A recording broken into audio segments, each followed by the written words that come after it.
रामो मत पिता रामचंद्रः स्वामी राम मत सखा रामचंद्रः सर्वस्वं मे रामचंद्रो दयालु नान्यं जाने नैव जाने न जाने दक्षिणे लक्ष्मणो यस्य वामे च जनकात्मजा पुरतो मारुतिर्यस्य तं वन्दे रघुनन्दनम् आपदामपि हरतारं दातारं सर्वसम्पदां लोकाभिरामं श्रीरामं यो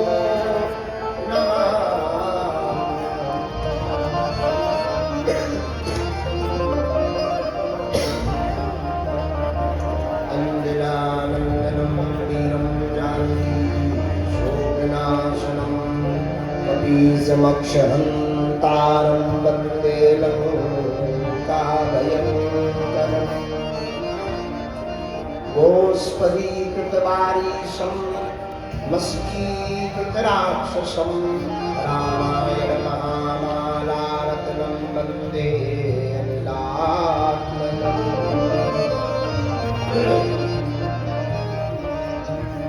2 मिनट नाम संकीर्तन गा लेते हैं ताकि इनकी भाव महिमा से ऊपर उठ सके। गोविंद बोलो हरि गोपाल गोविंद बोलो हरि गोपाल बोलो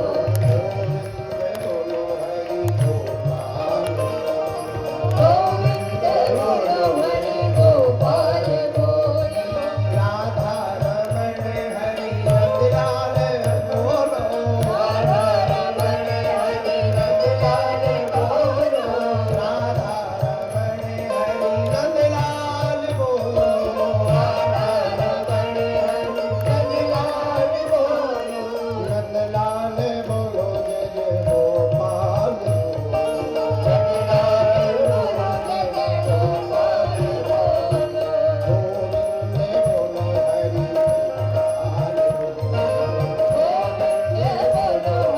गोपाल ऐसे ब्रजवासी हो उठाओ दोनों हाथ जय जय राधा जय जय राधा जय जय राधा रमण हरि बोल जय जय राधा रमण हरि बोल जय जय राधा रमण हरि बोल जय जय राधा रमण हरि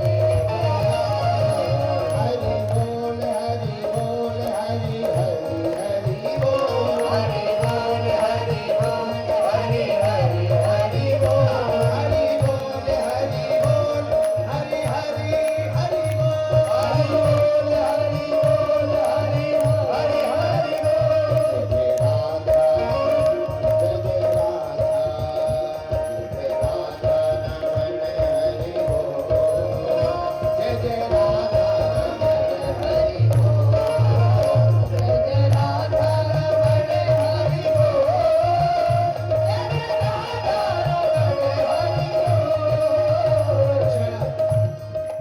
बंसी वाले से कौन कौन प्रेम करता है बांके बिहारी से कच्चा वाला या पक्का वाला ये किसी की इन लोगों को देखकर हमें लाइन नहीं याद आती आज नहीं तो कल इकरार होगा आज नहीं तो कल इकरार होगा हमें इस बंसी वाले से प्यार हुआ है इसको भी हमसे प्यार होगा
आगे क्या होगा? ज्यादातर लोगों की आस्था मंदिर की सीढ़ी तक पहुंचने पे ही टूट जाती है। उन्हें लगता है यही तो मंदिर है, वो बैठ जाते हैं, भरोसा टूट जाता है। मंजिल वही पाता जो पाकर के पा जाए, जो पाकर पा जाए वही मंजिल पा पाता है। किसी ने कहा कि क्या पाना चाहिए? हमारे एक संत कहते हैं, पाप पकड़े प्रभु जी मिले, पाप पकड़े प्रभु जी मिले, पाप पकड़े सुख होए, पाप पकड़े मुक्ति मिले, सो पाप पकड़ो सब हो। इसलिए दोनों हाथ उठा करिए, जय जय राधा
छत्तीसगढ़ वाले पूज्य महाराज जी की जय हो, चंद्रपुरी कौशल्या धाम की जय हो, श्री सीताराम नाम भगवान की जय हो, ऊंचड़ी के लोटा की जय हो।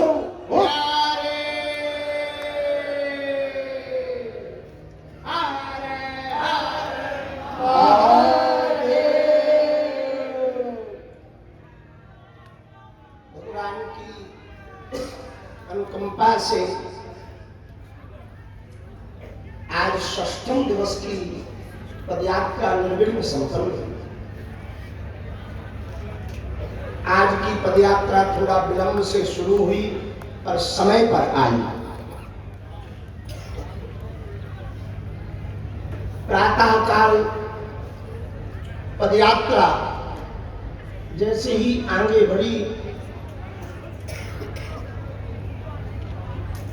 लगभग 2 किलोमीटर चलने के बाद वाल्मीकि समाज के साथ बैठकर सामाजिक समरसता का भोज हुआ,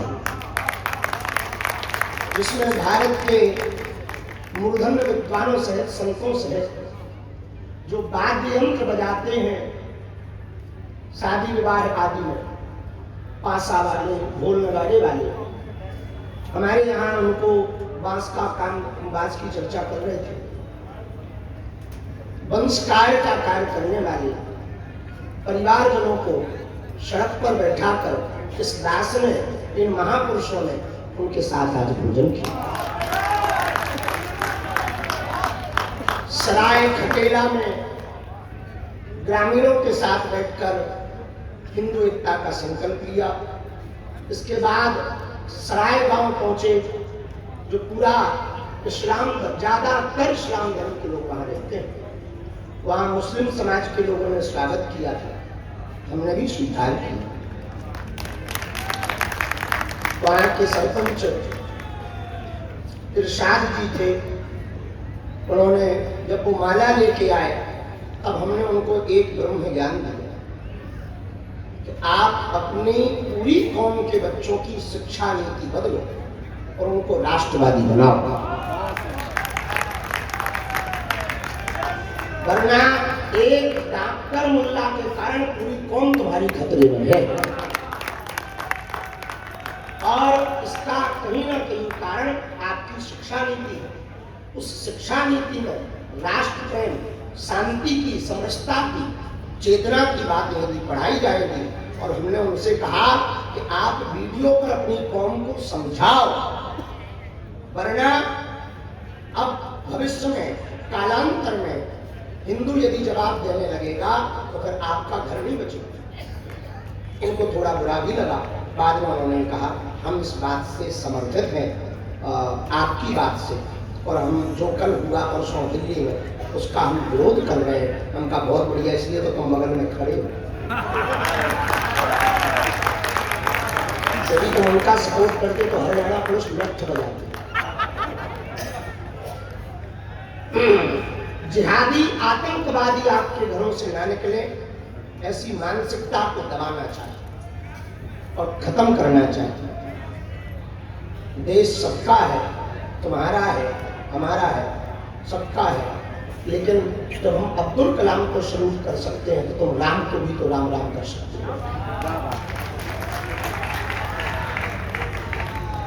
बीच में थोड़ी सी स्वास्थ्य की ज्यादा दिक्कत हुई, पर भगवान की कृपा से वर्तमान में ठीक है। इसके बाद बंचारी में लाखों लोगों ने मिलकर के हिंदू एकता का प्रण लिया। बहुत राजपीठ के लोग भी आ जाए। एक माता जी पुल के ऊपर खड़ी थी, बैठी थी, अवस्था लगभग 90 वर्ष की थी, चला नहीं जा रहा था, पर उनकी अपने बेटे से जिद थी कि हमें बाबा के मिलने जाना है। बंचारी के पास की बात है। दास की दृष्टि अनायास ही उन पर चली गई। तो हमने सारा प्रशासन के सभी लोग थे, उनको कहा, उनका बालक गोद में उठाकर लेकर आया। जब वो नजदीक आई तो हमने कहा ये बुढ़ापे में काहे को आ, बहुत भीड़ है, चपल जाओ कुचल जाओ। उन्होंने कहा महाराज हम आपको आशीर्वाद देने आए हैं कि जो आप काम कर रहे हैं वो बहुत अच्छा है। थोड़ा और बंचारी में हम आगे बढ़े तो हमने नगाड़ा बजाया, क्योंकि बंचारी का नगाड़ा विश्व प्रसिद्ध है।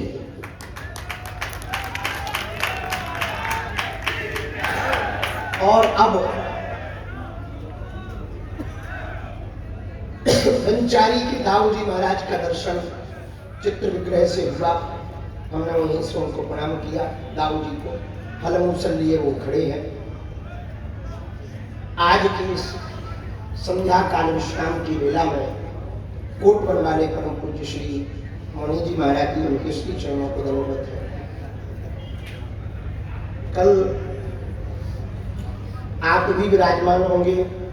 कल पूज्य जगत गुरु पूज्य श्री निम्बारकाचार्य श्री श्रीजी महाराज जी का भी कल आगमन होगा। और श्रीधाम बरसाने में एक ऐसी विभूति है जो हमारी दृष्टि में मानव श्री किशोरी जी की सहचरी, एक ऐसे अद्भुत विरक्त महात्मा जो सदैव भजनानंदी है, सदैव भजन में तल्लीन रहते हैं, जिनके दर्शन करके नेत्र द्रवीभूत हो जाते, अपने आप भरा। एक हमारा दुर्भाग्य खैर बरसाने वालों को सुन करके बुरा लग सकता, और समस्त ब्रजवासियों के चरणों में हम प्रणाम करके कह रहे हम बहुत बार बरसाने गए। श्री किशोरी जी के दर्शन हम अपनी जिंदगी में 2 ही बार कर पाए, और कम से कम 12-15 बार। एक बार दर्शन दास ने अकेले में किया, एक बार दर्शन हमारे ज्येष्ठ भ्राता श्री पूज्य श्री देवकी नंदन ठाकुर जी के साथ किया। तो किसी ने हमको टोका कि आप बरसाने आते हो, मंदिर अटारी पे क्यों नहीं जाते, अटारी पे क्यों नहीं जाते? हमने कहा जिसकी प्यास जहां बुझ जाए वही समुद्र है। हम पूज्य श्री बाबा महाराज पूज्य श्री विनोद बाबा जी के दर्शन करके द्रवीभूत हो जाते। इसका मतलब ये नहीं है कि श्री किशोरी जी की महिमा कम है, उनकी ही कृपा से वो हमें मिले और उनकी कृपा है। लेकिन अब आगे भविष्य में हम इस भूल को सुधारेंगे, बरसाने जाएंगे तो बाबा महाराज को भी प्रणाम करेंगे और श्री किशोरी जी को भी प्रणाम करेंगे। इस भूल को सुधारेंगे। निश्चित रूप से ये भूल है तो जिन गोसाई जी ने हमसे कहा हम उनसे क्षमा प्राप्त की है प्रणाम करके। तो कल वही विरक्त भक्कर महात्मा पूज्य श्री विनोद बाबा जी महाराज पद यात्रा में स्वयं आ रहे थे।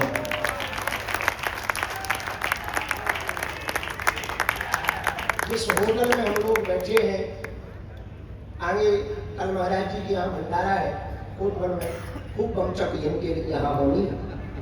महाराज जी ने न्योता तो दे दिया, अपन भी अक्खड़ पक्कड़ है। सब महात्मा, जितने महात्मा मंच पे बैठे हम प्रार्थना करेंगे, जितने साधु हो सबको खून लगाओ, बुलाओ तो मौनी बाबा जी के यहाँ पे कल का झरा ठोक भंडारा।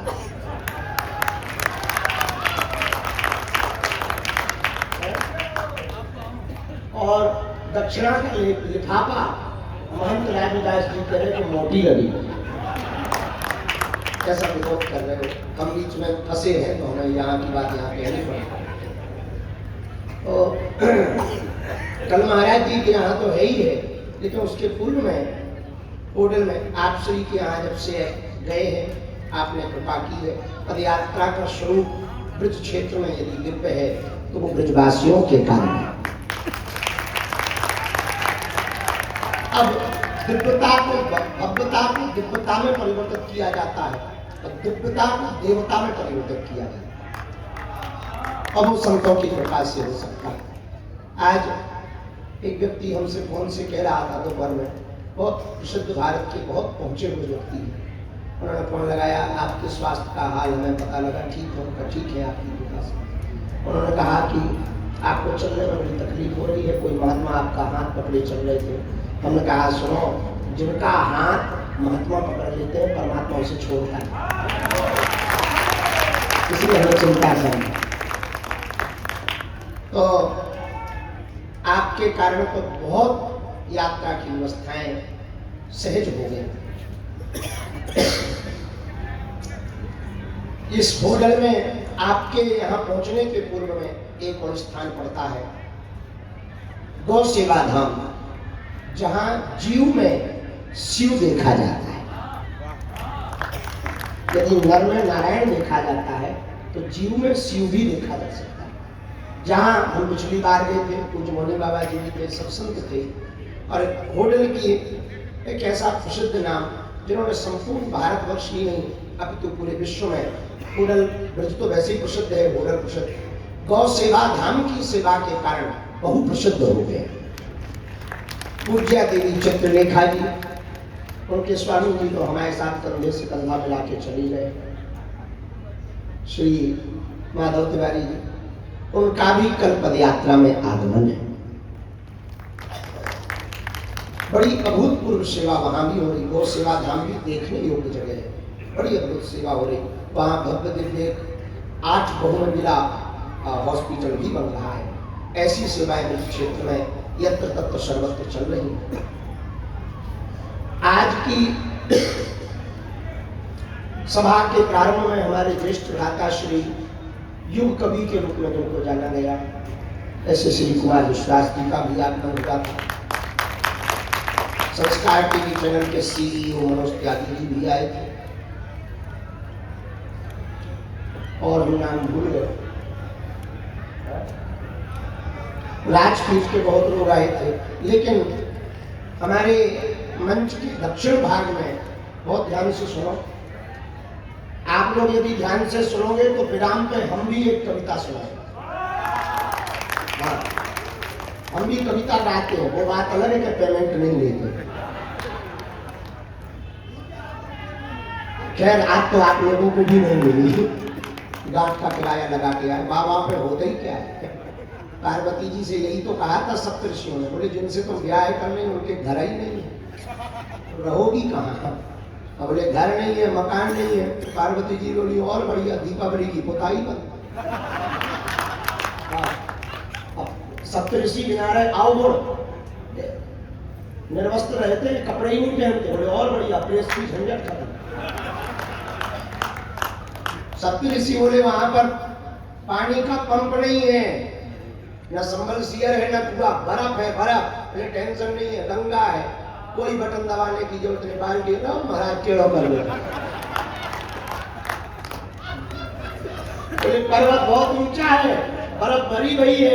सप्त ऋषि बोले पर्वत बहुत ऊंचा है, उनसे काहे को ब्याह कर रही, बहुत बर्फ है, अंधेरा हो जाता है ठंडियों में। बोले टेंशन नहीं, माथे पे चंद्रमा है, तो जब तुम्हारी वाली लाइट तो आती जाती है, वो तो कभी आता जाता नहीं है। तो बोले सिक्योरिटी भी नहीं है, राजघराने की बिटिया हो, हनुमान की पुत्री हो, सिक्योरिटी नहीं है। बोले नाम काय को लटका, जिसको काट लेंगे राम नाम सत्य के बिना वापसी हो जाएगा। तो पार्वती जी सप्त ऋषि बोले कहना क्या चाह रहे? बोले सीधा सा है, वरम संभुना कर रहा को विवाह करूंगी तो महादेव से वरना करा दीजिए। क्या समझा रहे थे?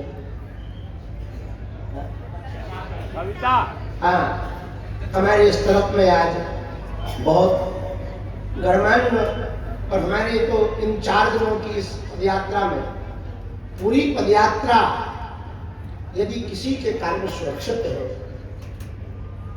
तो हरियाणा प्रदेश में इन 3 दिनों की पदयात्रा यदि निर्विघ्न हुई है, उसका संपूर्ण श्रेय यहाँ की पुलिस प्रशासन को डीसी साहब को, एसएसपी साहब भी, साहिबा भी और डीसी साहब भी आज तो जोड़ा से आए, तो दोनों लोग अपने अपने जोड़ा लेकर आए। ये बड़ी अच्छी बात। बस हमारे सामने यही दिक्कत है, अपना जोड़ा नहीं। तो आज एक महात्मा मंच पे कह रहे थे कि अब वो बात बोलेंगे तो बुरा लग जाएगा। उन्होंने एक जगह बहुत अच्छा टिप्पणियां की।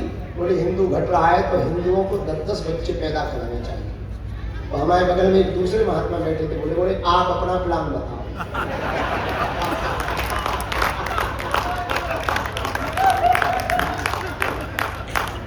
तो हमने उनका हाथ पर चुप रहो, अभी गाली गलौज हो जाएगी।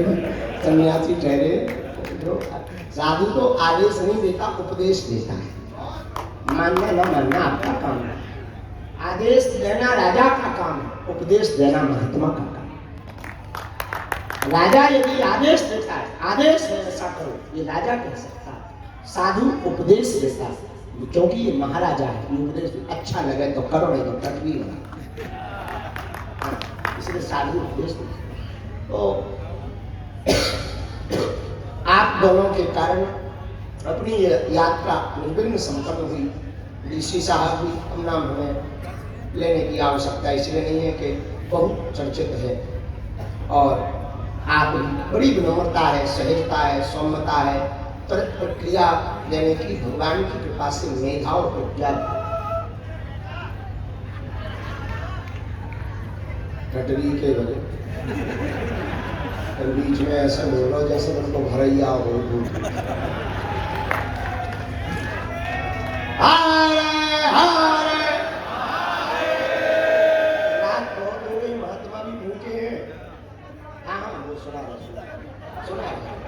अपनी नहीं है काल और किए अपन तो छाप छोड़ो।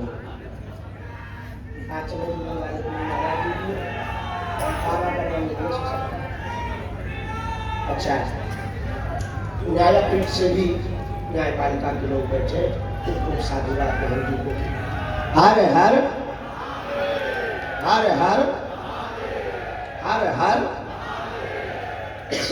हर हर।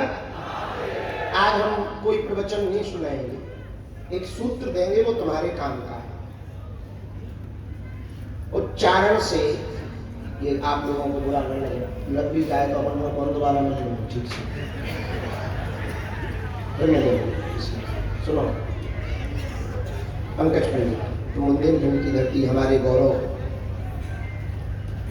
उच्चारण से आदमी कभी भी महान नहीं बनता, उच्च आचरण से आदमी महान बनता।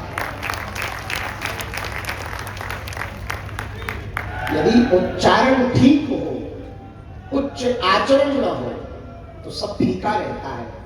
उसी प्रकार उच्च आचरण हो, उच्चारण भले ही शुद्ध हो तो आभा प्रतिभावरी व्यक्ति पूजनीय बना देता है। इसलिए उच्चारण के साथ साथ आज के पढ़े लिखे बच्चों के लिए हम कहना चाहेंगे,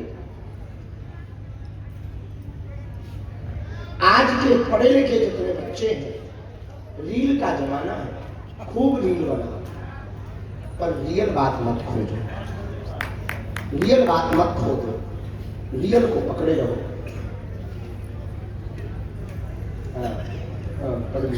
आज्ञा में सीधा रियल का अर्थ है, हम हमारे पास खूब IIT IIMs के बच्चे आते, वो कहते आप अंधविश्वास फैलाते, आप पर्चा बनाते, आप ऐसी बात करते, वैसी बात करते, आप चाहते क्या हो? तो हमने उनको प्रार्थना करके कहा, हम इस देश में लोगों को न आस्तिक बनाना चाहते हैं, न नास्तिक बनाना चाहते हैं, हम इस देश के लोगों को वास्तविक बनाना चाहते हैं। और आस्तिक हजारों हो, नास्तिक हजारों हो, पर वास्तविक आदमी यदि खो जाएगा तो आस्तिक का भी काम है। और वास्तविक आदमी जैसा चित्र हो वैसा चरित्र हो। इसलिए आज की रात्रि में आप लोग जिस सूत्र का मंथन करें वो ये है, उच्चारण से आदमी महान नहीं बनता, उच्च आचरण से बनता। ठीक है, सुबह 7 बजे हम लोग फिर चलेंगे। कल दोपहर का भोजन कहाँ करेंगे? कोटवन में, कोटवन बॉर्डर टोल टैक्स के पास दोपहर का भोजन करेंगे। लगभग 6 से 7 किलोमीटर है। रात्रि विश्राम कल कोसी में करेंगे। अभी बैठने दो भाई, बैठने दो, अभी बैठे रहो। रात्रि विश्राम कोसी में करेंगे।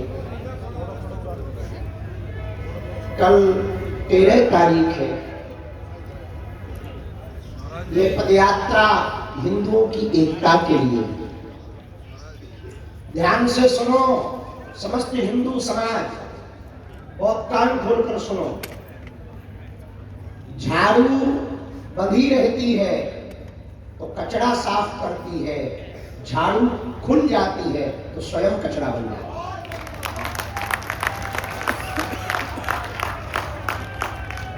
आप बंधे रहोगे तो देश का कचरा साफ करोगे, और आप जातियों में बट जाओगे तो तुम स्वयं कचरा हो जाओगे। अब आपको निर्णय लेना है, कचरा बनना है या कचरा साफ करने वाला बनना है।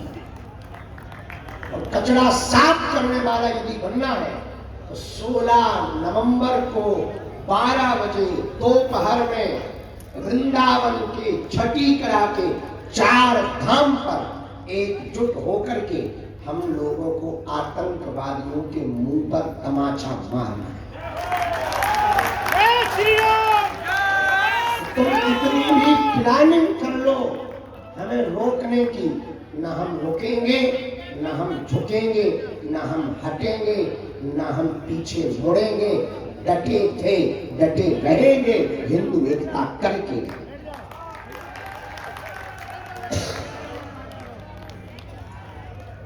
अंत में चूंकि ये सम्मेलन कविताओं का था, गीत भी गाए, जॉनी सूफी ने भी गाए,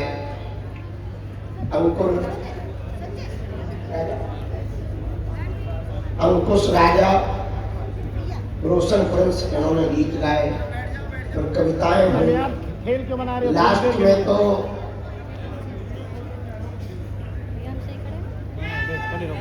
मंच फाड़ कविता गाई, मंच फाड़ माइक तोड़ कविता, और एक माइक तुमने तापल दिया। भविष्य के कवि सम्मेलनों में इनके लिए जब भी बुलाया जाए तो एक मैसेज एक्स्ट्रा लिखा जाए कि अपना माइक कृपया साथ लेकर आए। कम से कम साउंड वाले का 200-300 का नुकसान तो नहीं होगा। थोड़ी गाड़ी और आगे कर लेते तो हम कविता पढ़ देते, क्योंकि हमारे अंदर भी कवि घुस गया है।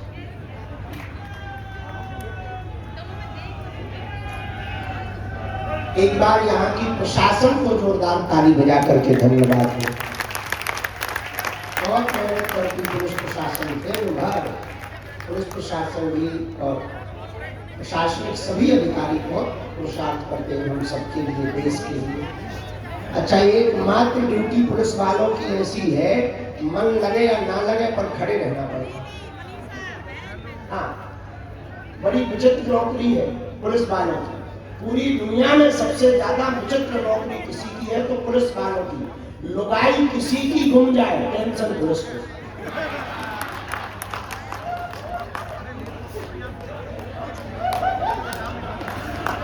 अरे भाई, इनको क्या लेना देना है? थोड़ी लुगाई चली गई, अब बोले कहीं में गई, बोले इलू इलू।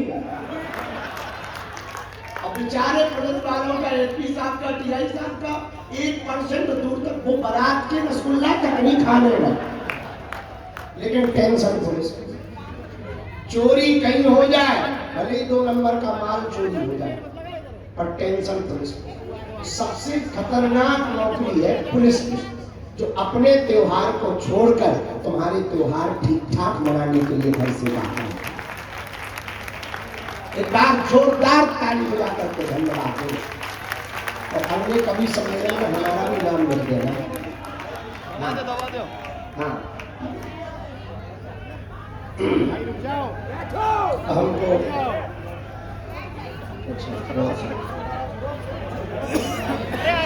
रोजा भाई जगत जनी के बीच में खड़ी रहो, कथा के बीच में खड़े होने वाला पता है उल्लू कहा।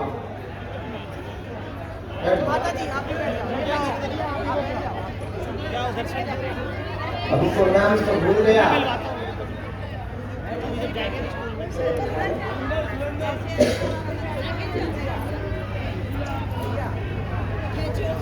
शोर न मचाओ, नहीं तो हम कविता रद्द कर देंगे। हारे हारे नाम भूल गया, पर ये कविता हमको बहुत प्रिय लगती है। किसी ने कहा कि राम नहीं थे, इस पर एक कवि ने बहुत अच्छी बात लिखी कि कलयुग में कहीं ऐसे पुण्य धाम नहीं थे। कमलेश शर्मा जी की रचना है कि कलयुग में कहीं ऐसे पुण्य धाम नहीं थे, भारत की तरह धर्म के आयाम नहीं थे, भारत की तरह धर्म के आयाम नहीं थे। रावण के खानदान के होंगे वो दोष तो, रावण के खानदान के होंगे वो दोष तो, जो लोग कह रहे हैं कभी राम नहीं, जो लोग कह रहे हैं कभी। हमारा गला साथ नहीं दे रहा है, पर दिल बराबर साथ दे रहा है। इसी पर आगे सुनो जरा, हम कवि बने। हमें यह ताली बजाओ, जोरदार बजाओ, थोड़ा भीतर से कंटा लेकर आओ। कवि हो, दुनिया का सबसे महंगा कवि, महंगे कवि के बीच में आप लोग हो। और जब कुमार भैया इसको देखेंगे तो वो कहेंगे अब यही काम बचा था बाबा जी के पास। सुनो, रावण के खानदान के होंगे वो दोष तो, जो लोग कह रहे हैं कभी राम नहीं थे, वो लोग कह रहे हैं कभी। और सुनो, जब पुण्य है तो कैसे कहें पाप नहीं थे, जब पुण्य है तो कैसे कहें पाप नहीं थे, वरदान है तो कैसे कहें श्राप नहीं थे, वरदान है तो कैसे कहें, जरा तालियों में सुन लो, वरदान है तो कैसे कहें श्राप नहीं थे। जब ये कहा कि राम नहीं थे तो ये लगा, जब ये कहा कि राम नहीं थे तो ये लगा, जैसे वो कह रहे हो उनके बाप नहीं थे। इसी के साथ अपनी वाणी को विराम। सुबह 7 बजे मिलेंगे। हनुमान चालीसा दास गानों सामूहिक अर्जी लगाते हुए कल फिर चलेंगे। कौन कौन वृंदावन चलने को तैयार है? सनातन हिंदू एकता पदयात्रा की